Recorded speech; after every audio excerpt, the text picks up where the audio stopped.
السلام عليكم اخواتي، مرحبا بكم معايا في قناتي وقناتكم سعيده تيفي. نتمنى ان شاء الله تكونوا كاملين بخير وعلى خير وبصحه جيده.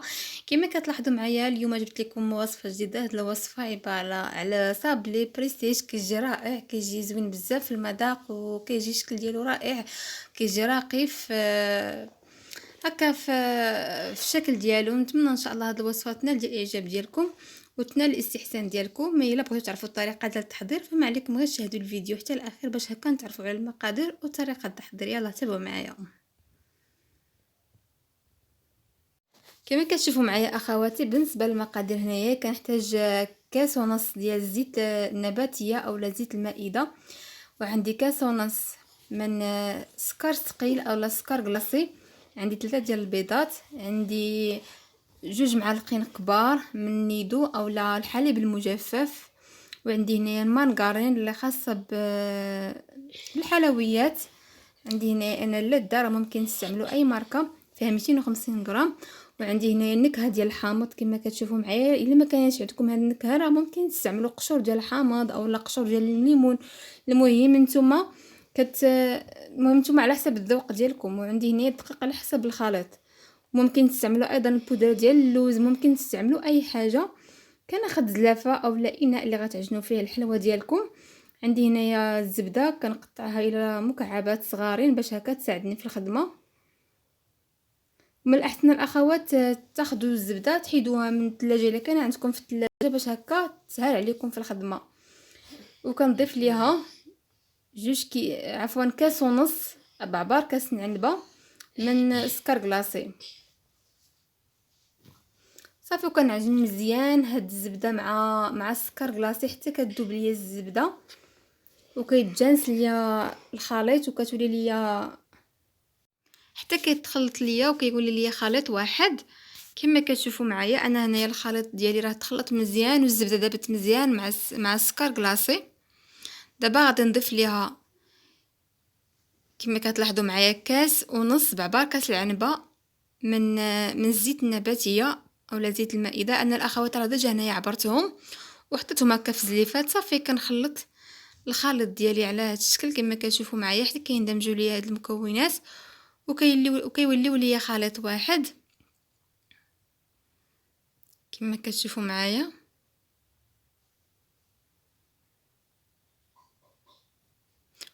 كما كتلاحظوا معايا من بعد ما خلطت هاد المكونات غادي نضيف لهم دابا 3 ديال البيضات يكونوا متوسطين ويكونوا بدرجه المطبخ.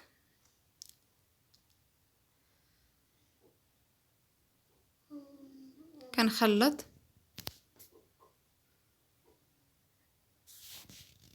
صافي كنستمر على هاد الطريقه حتى كيتجانسوا ليا هاد المكونات.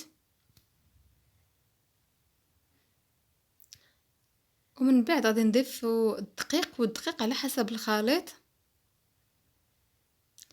المهم صراحه الاخوات سمحوا لي ما نقدرش نقول لكم الكميه ديال الدقيق، انا غنوري لكم القوام ديال العجينه كيفاش غادي يكون.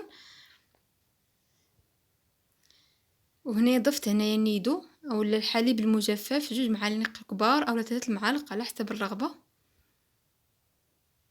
صافي كنخلط ومن بعد كنضيف الدقيق. كما قلت لكم ما نقدرش نقول لكم الكميه ديال الدقيق حيت كاين الدقيق اللي كيشربش وكاين الدقيق لا، وعلى حسب الحجم ديال البيض.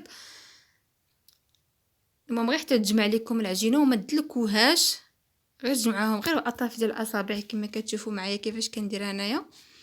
راه الفيديو واضح شرح نفسه. انا هاد النصائح كنقدمهم غير للمبتدئات. بصراحه راه كلنا مبتدئات ولكن المهم الانسان يبقى يجرب حويجات زوينين. كما كتشوفوا معايا كنجمع العجينه ديالي هكا باش ما تبقاش ليا لاصقه في الزلافه. ومن بعد كنضيف النكهه ديال الحامض. انا عندي هذه، راه ممكن الا ما كاين الا ما متوفراش استعملوا القشور ديال الحامض او الا بغيتو تضيفوا 2 نكهات راه ممكن تقسموا العجينه على 2 وتضيفوا يا اما كاكاو يا اما البودره ديال اللوز يا اما القشور ديال الليمون اللي حبيتو اللي بغات خاطركم راه ممكن تضيفوا فيها الصابلي. المهم هي اشنو هما المقادير اللي خاصكم تستعملوا فيه باش يجيكم ناجح. كما كتشوفوا معايا هذا هو القوام ديال العجينه كيفاش كيجي. راه كتجي رطبه ما كتجيش قاصحه بزاف. عطيني نخليها انا هنايا ترتاح. كما كتشوفوا معايا الاخوات العجينه القوام ديالها كيفاش كيجي من بعد ما ارتاحت. انا غادي نخدمها بهذا الطابع هو اللي عندي وبالمدلك. هادو هما الادوات اللي غنحتاج. كنقسم العجينه ديالي على كويرات هكا تقريبا على 3 ديال الكويرات كما كتشوفوا معايا. ما خليتهاش ارتاحات بزاف، غير واحد 5 دقائق هكاك.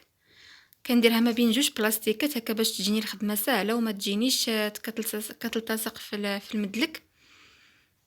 الطريقه الاعتياديه اللي كنخدموا بها الصابلي. صافي كندلكوها وكنحاولوا اننا المهم تجينا قد ما تجيناش جهه مدلكه، تجينا سطح واحد، ما تجيناش جهه غليظه وجهه رقيقه. انا هذه هي العجينه من بعد ما دلكتها كما كتشوفوا راه كيفاش كيجي السمك ديالها، ما كتجيش رقيقه بزاف. ودابا كنقطعها بهاد القطعه اللي عندي. راه ممكن تقطعوها باي قطعه عندكم، انا هذه اللي متوفره عندي حاليا عجبتني، وهذه باش هذه هي باش غادي نشكل الصابلي ديالي. ممكن تستعملوا الدوائر، ممكن تستعملوا اي نوع عندكم. صافي كنستمر على هذه الطريقه كما كتشوفوا كنطبعها مزيان. صافي هذه هي البنات من بعد ما شكلتها كناخذها من فوق. كما كتشوفوا البلاستيكه راه كتساعدنا اننا نهزوها، وكنديرها في الطاوله اللي دهنتها بشويه ديال الزيت. راه ممكن نستعملوا ورق الطهي كما كتشوفوا راه ما كتلتصق ما والو، كتجينا راه ساهله في ملي نهزوها كنحطوها في الصينيه راه كتجينا ساهله. كما كتشوفوا معايا الاخوات من بعد ما شكلت الصابله ديالي غادي نديرو يطيب على نار تكون مهيله، ما تكونش مجهده بزاف باش نخليوه يطيب على راحته حتى ياخذ اللون الذهبي من التحت، وعاد نجعلو ليه من الفوق يتحمر غير شويه. كما كتشوفوا معايا الاخوات هذا هو الصابله ديالي من بعد ما كيطيب فكيجي على هذا الشكل كما كتشوفوا. خليته حتى خد اللون الذهبي من التحت، عاد شعلت ليه من الفوق حتى تحمر ليا غير شويه، وانا حييته وخليته حتى برد تماما، يبرد مزيان كما كتشوفوا معايا. فبالنسبه للتزيين الاخوات عندي انا هذه ديال بلاستيكه فيها هاد الزواقات كنديروا فيها الشكلاط هكا وكتعطينا شكيلات زوينه. راه فيها شكيلات واشكال وانواع. انا كناخذ الشكلاط ذوبتها هنايا في حمام مائي هي وشويه ديال الزيت النباتيه اولا زيت المائده كما كتشوفوا معايا، وكنطبقها على هاد المهم الشكيلات. ما عرفت صراحه شنو غنسميهم، بصراحه كيعطيو منظر زوين وكيعطيو شكيلات زوينين. راه فيهم اشكال مختلفه ومتنوعه، راه موجودين في الاسواق وباثمنه مناسبه. صافي كنستمر على هذه الطريقه حتى كنكمل جميع الشكيلات اللي عندي، وكنديرهم في المجمد حتى كيجمدوا ليا مزيان وكيبردوا. عاد كنزولهم وكنزوق بهم الصابلي ديالي كما كتشوفوا معايا. وبالنسبه للتزيين انا عندي هنايا معلقه كبيره من الجليكوز ومعلقه كبيره من ناباج، وعندي هنا شويه ديال نكهه الخوخر باش تعطي ديك النكهه زوينه. كنخلطهم. الا ما عندكمش الاخوات راه ممكن تستعملوا غير الكونفيتور ديال المشماش اللي هذاك السائل الخاص بالحلويات حتى هو راه مزيان. وبالنسبه للشكلاط ديالي هذه هي الشكلاط اللي صوبتها معكم كيفاش كيجي المنظر ديالها صراحه زوين، كتجي رائعه. من بعد ما حيلتها من داك المول كما كتشوفوا معايا كيجي المنظر ديالها زوين بزاف كما كتلاحظوا معايا. هادو هما الشكلاط اللي حضرتها معكم. وهذه هي الحلوه ديالي من بعد ما طابت كندهنوها هكا بشويه ديال الناباج مع الجليكوز مع النكهه ديال الخوخ. كما قلت لكم الا ما كانوش متوفرين عندكم راه ممكن تستعملوا غير الكونفيتور السائل الخاص بالحلويات. انا غتسمحوا لي حين شاده كنصور بواحد اليد وخدامه بواحد اليد وجاتني شويه صعيبه. صافي من بعد كندير عليها داك الشوط. ممكن تخليوه غير هكا ولا ممكن تزينوها بهذوك الجوانب اللي كيبقاو خاويين، ممكن تزينوهم بكاوكاو على هذا الشكل كما كتشوفوا معايا كيجي المنظر ديالها زوين. هنا راه خاصكم تستعملوا جدين صراحه، يد الوحده ما كافياش.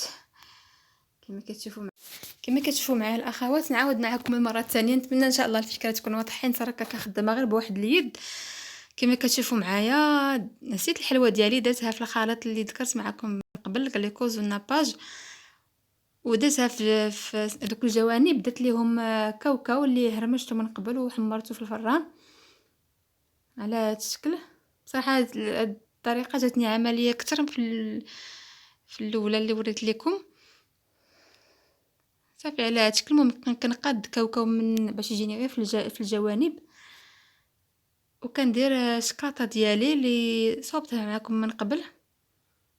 صافي وكنقادها على هذا الشكل كما كتشوفوا معايا. كيجي المنظر ديالها على هذا الشكل. صراحه كتجي زوينه، المذاق ديالو كيجي رائع رائع، ما تشبعوش منها الاخوات. نتمنى ان شاء الله تجربوها.